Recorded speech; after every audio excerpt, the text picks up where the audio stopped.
খালি বাসি কামড়াচ্ছে নাকি না বাবা?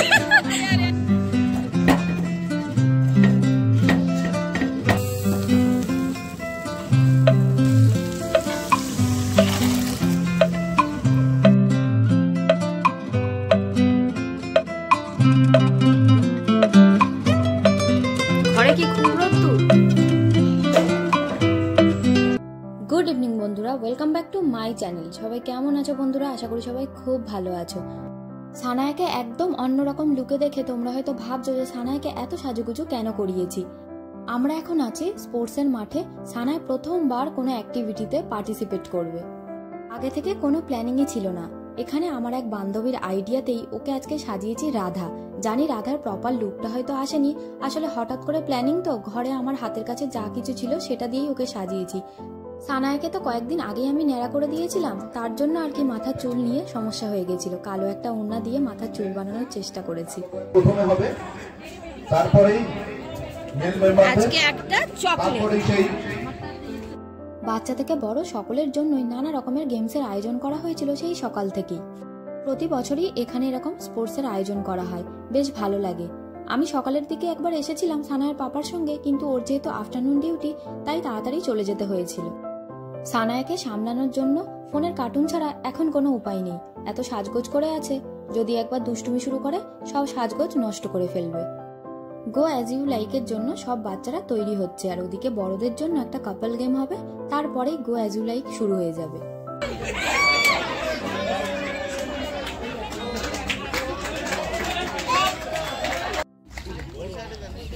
দাঁড়াও দাঁড়াও, তুমি দাঁড়াও,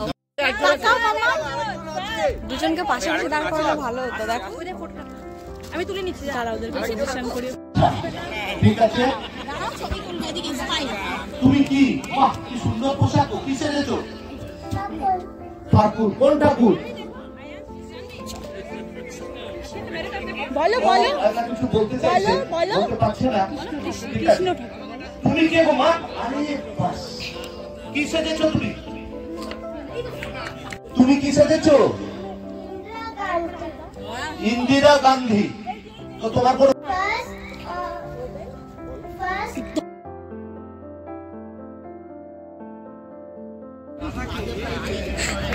রাধাই সব জায়গায় ঘুরে বেড়াচ্ছে, খালি বাসি কামড়াচ্ছে নাকি না বাজাচ্ছে?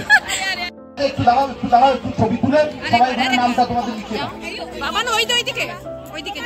এক জায়গায় এক জায়গায় এক জায়গায় ওইখানে জাজেদের সাথে আমি কথা বললাম, তারা সম্মত হয়েছেন সবাইকে, সবাই ফার্স্ট হয়ে যায়। এতগুলো ট্রফি কিন্তু সানায়ার নয়, সানায়াও একটা প্রাইজ পেয়েছে, যেটা তোমাদেরকে বাড়িতে গিয়ে দেখাবো। আসলে সব বাচ্চারা এত সুন্দর সুন্দর সেজেছিল, সবাইকে প্রাইজ দেওয়া হয়েছে। তারপরে চলে এসেছে বাড়িতে, আর এখানে এসে ওর প্রাইজ ও কাউকেই হাত দিতে দেবে না। কেউ বলতে আমি আছি এখন, ওর পাপা তো অফিসে, ওর প্রাইজ ও নিজেই খুলবে যে ওটার মধ্যে কি আছে। প্রাইজ বলো আর গিফট, যে কোনো কিছু পাওয়ার একটা অন্যরকম আনন্দ থাকে, আর আমার মাম্মাকে দেখে আজকে সেটাই বুঝতে পারছি। কত যে চেষ্টা করছে বক্সটা খোলার জন্য তার কোনো ঠিক নেই। নিজে কোনো কিছুতে পার্টিসিপেট করে প্রাইজ নিয়ে এসছে, এর থেকে বড় কিছু কি আর হতে পারে? সব বাচ্চারা এত সুন্দর সুন্দর সেজেছিল না, কি বলবো। টিফিন বক্সটা কিন্তু খুব সুন্দর হয়েছে। আজকের দিনটা একটা অন্যরকম দিন কাটলো। এবার মাম্মাকে গিয়ে চেঞ্জ করিয়ে দেব। আমি তো আমার মতো কাজে ব্যস্ত ছিলাম, ওকে চেঞ্জ করিয়ে দিয়ে ভাবছিলাম দুপুরবেলা তো ঠিকঠাক ভাবে ঘুমায়নি, প্রচন্ড দুষ্টুমি করবে হয়তো, কিন্তু তা না। আজকে দেখছি বেশ ভালো মুডে আছে, নিজের মতো বসে বসে কার্টুন দেখছে। আমি রান্নাঘরে আমার কিছু কাজে ব্যস্ত ছিলাম। আসলে রাতের রান্না এখনো হয়নি, রাতে রান্না করব, সেটা তোমাদের সঙ্গে সবটাই শেয়ার করব। কিন্তু আমার মাম্মার কাছে এসে দেখলাম আজকে আর কোনো দুষ্টুমিই করছে না, নিজের মতো ব্যস্ত আছে। রাতের জন্য তো রুটি তরকারি বানাবোই, আর তার সঙ্গে বানাবো দুধ চিতই পিঠে। পিঠে তো উনুনেই বেশ ভালো হয়, কিন্তু এখানে আর উনুন কোথায়, গ্যাসেই বানাবো আজকে। সরাটাকে গরম করতে দিলাম একটু তেল মাখিয়ে। সরাটাকে এরকম ভাবে কিছুটা গরম করে রেখে দেব। তার মাঝে আমি ভাবলাম রুটি বানিয়ে নিই। রুটির সঙ্গে তরকারিও বানাবো, আর তারপরে বানাবো দুধ চিতই পিঠে। আগে এই কাজগুলো সেরে রাখছি, না হলে রুটি বানাতে অনেকটা লেট হয়ে যাবে। এখানে আমি একটা পাত্রের মধ্যে কিছুটা চালের গুঁড়ো নিয়ে নিচ্ছি। এই চালের গুঁড়োটা কিন্তু ঘরে বানানো নয়, এটা দোকান থেকে কিনে আনা। বেশ কিছুটা চালের গুঁড়ো নিলাম আর এর মধ্যে কুসুম গরম জল দিয়ে দিচ্ছি। একেবারে জলটা দেব না, অল্প অল্প করে জল দেব, দিয়ে একটা ব্যাটার বানিয়ে নেব। অল্প অল্প করে জল দিচ্ছি আর ব্যাটারটাকে খুব ভালোভাবে বানিয়ে নিচ্ছি। এখনো কিন্তু ব্যাটারটা অনেকটা গাঢ় আছে। এবার আরো একটু জল দেব, খুব একটা ঘনও হবে না আবার খুব একটা পাতলাও হবে না। বেশ কিছুক্ষণের জন্য এটা ঢাকা দিয়ে রেখে দেব। পিঠে বানানোর সরাটা প্রথমে একবার তেল মাখিয়ে গরম করে রেখেছিলাম, এখন আবার গ্যাসের মধ্যে বসাচ্ছি। ভেতরে হালকা তেল জমে আছে, আবারও একবার গরম করে নেব। নতুন সরা তো একটানা গরম করলে ফেটে যাওয়ার সম্ভাবনা থাকে, তাই একবার গরম করে সাইডে রেখে দিয়েছিলাম। আর পাশাপাশি কিন্তু আমি একটা তরকারিও বসিয়ে দিয়েছি। সানায়া ওদিকে ওর মতো খেলাধুলা করছে। ও টিভি দেখতেই বেশি ভালোবাসে। ছোট থেকেই ওকে টিভিতে কার্টুন চালিয়ে দিতাম আর ও বসে বসে খেলাধুলা করতো, আমি রান্না করে নিতাম।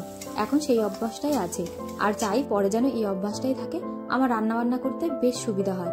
ওর মতো খেলাধুলা করে, ওকে মাঝে মাঝে সময় দিই আর তার মাঝে আমার যে সমস্ত কাজ থাকে সেই কাজগুলো আমি কমপ্লিট করে ফেলি।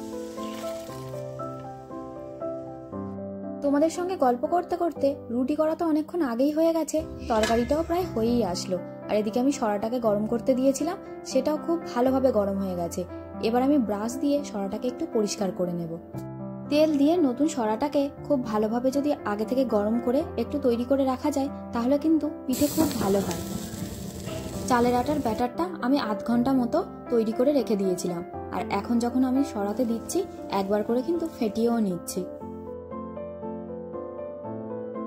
গ্যাসের ফ্লেমটা হাই ফ্লেমে দিয়ে দিলাম আর এরকম ভাবে মেনটেন করতে হবে, না হলে পিঠেটা ঠিকঠাক হবে না।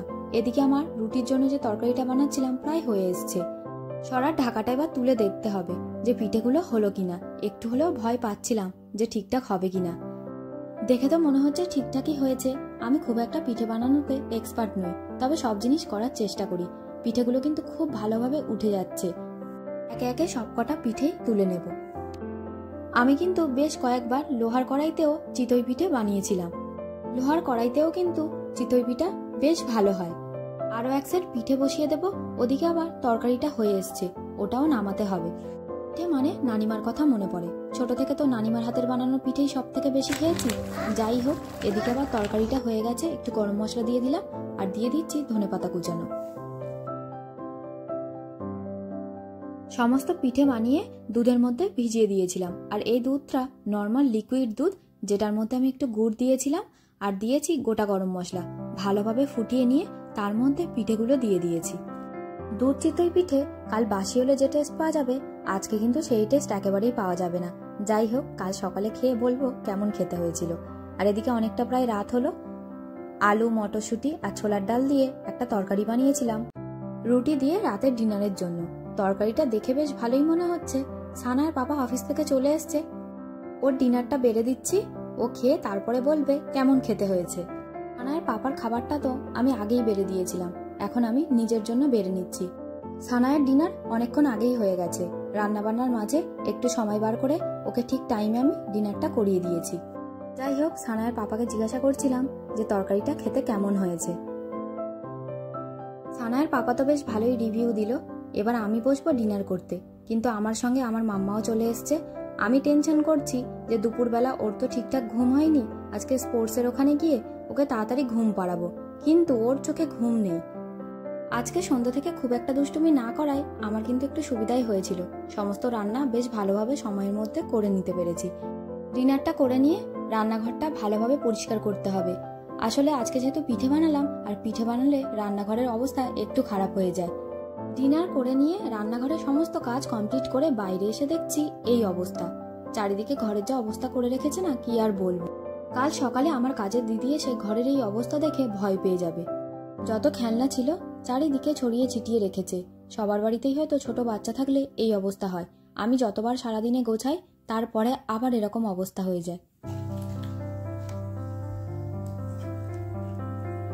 কি করেছিস দেখ মাম্মা তুই এটাকে। এটা নিয়ে আর কিভাবে খেলবে তুমি? কি করেছো এটাকে, দেখো, দেখেছো? আর খেলতে পারবে না এটাকে নিয়ে। না, ওখানে রেখে দাও, ওখানে রেখে দাও, না রেখে দাও।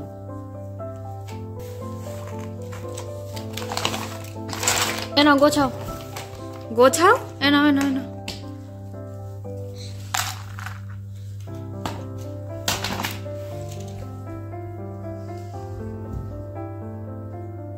ইস, ওটা রাখো। এ নাও, এ নাও, এ নাও, এ নাও, গোছাও, গোছাও।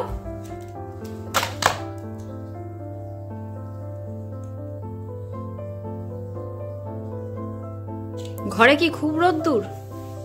কি কাণ্ড দেখো তো বন্ধুরা, চারিদিকে এত খেলনা ছড়িয়ে রেখেছিল। ওকে বলেছিলাম আমার সঙ্গে গোছাতে, তার জন্য সানগ্লাসটা পরে ও পড়লো শুয়ে। এইসব কাণ্ড দেখে রাগ করব না হাসবো? যাই হোক, সবকিছু গুছিয়ে নিয়ে ওকে যাব ঘুম পাড়াতে। আগের দিন রাতে ভিডিওটাকে এন্ড করিনি একটাই কারণে, যে পিঠেটা বানিয়েছিলাম সেই পিঠেটার রিভিউ দেব বলে। সানার পাপার কিন্তু আমার থেকে আগে খাওয়া হয়ে গেছে, খেয়ে বলেছে দারুণ খেতে হয়েছে। নলেন গুড় আনা ছিল, সেটাই পিঠের ওপরে দিয়ে দেব। তারপরে আমিও খেয়ে দেখবো খেতে কেমন হয়েছে। খেতে কিন্তু বেশ ভালোই হয়েছিল বন্ধুরা, তোমরাও বাড়িতে বানাতে পারো এরকম ভাবে। আর আজকের ভিডিওতে যদি কিছু ভালো লেগে থাকে প্লিজ একটা লাইক করো, কমেন্ট করে জানিয়ে, পারলে আমার ভিডিওগুলোকে তোমরা শেয়ার করো, আমার ফেসবুক পেজটাকে ফলো করে দিও, ইউটিউব চ্যানেলটাকে সাবস্ক্রাইব করে দিও।